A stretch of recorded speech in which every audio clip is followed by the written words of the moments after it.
Hi everyone, this is Dr. Johnson, and we're going to talk about selecting media. As you know, media has become very popular in recent years. Media helps transform learning content for the learner. If you've heard the word "a picture worth 1,000 words," you know that images can enhance the learning experience.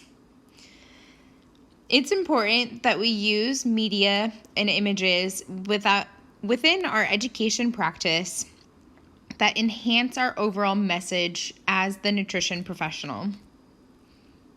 So what exactly is visual media? What are some examples?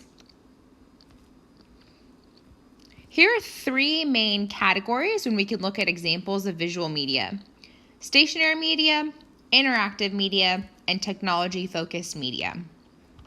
Stationary media include things like a bulletin board, charts, posters, pictures, illustrations, or even print material.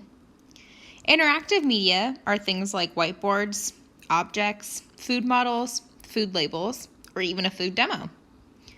Technology-focused media are things like PowerPoint presentations, audio and visual recordings, and, of course, the huge umbrella of now social media, things like Instagram, Snapchat, and I think there's a new one called TikTok. I want you to take a moment. If you were developing a presentation and you have this as your slide, what is your first initial thought? This is your media selection. That becomes very overwhelming. So instead, we have this rule of 6.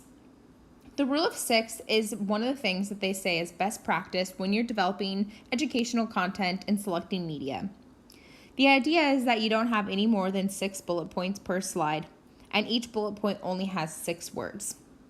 It's a good idea to have one idea per slide. However, there are some caveats here that you can play around with, especially if you're comparing and contrasting two different ideas. As you can see visually, the slide on the left-hand side is a lot easier for your audience to be able to understand compared to the long paragraphs in the slide on the right-hand side. When we're looking at developing educational material, it's really important to understand how we best learn as well as what people are looking for. So you can even see the educational material that's in the background here. That's actually really easy because what they did is I can quickly look at numbers 8, 10, 11, 12, and then I can see highlighted what is the main topic. Okay, I need to make time for family meals. I need to serve fruits and vegetables. And then if I do have more time, I can read the little paragraph summary of whatever that means to make meal times for a family. So with educational material, we need to focus on the need to knows rather than what would be nice for them to know. This is important in the very fast-paced world that we live in when people are what we would say clickbait. They only want to spend a few seconds looking at something before they're clicking on to another article. Therefore, we want to make sure that we are tailoring our writing to capture them in those quick moments as they're glancing through. Writing should be written no higher than a 6th grade level. We need to use short, concise sentences. We need to avoid words with more than 2 syllables. And bullet points are effective. Even more so now, we're moving to things like infographics where it's more visually based. That can help the reader digest the information a lot quicker and still get the need to knows rather than what we want them everything to know. I want you to click on these 2 sample media education, and then I want you to talk about what are some of the differences, or think about what are some of the differences. Critique the good areas and the areas that need to be improved.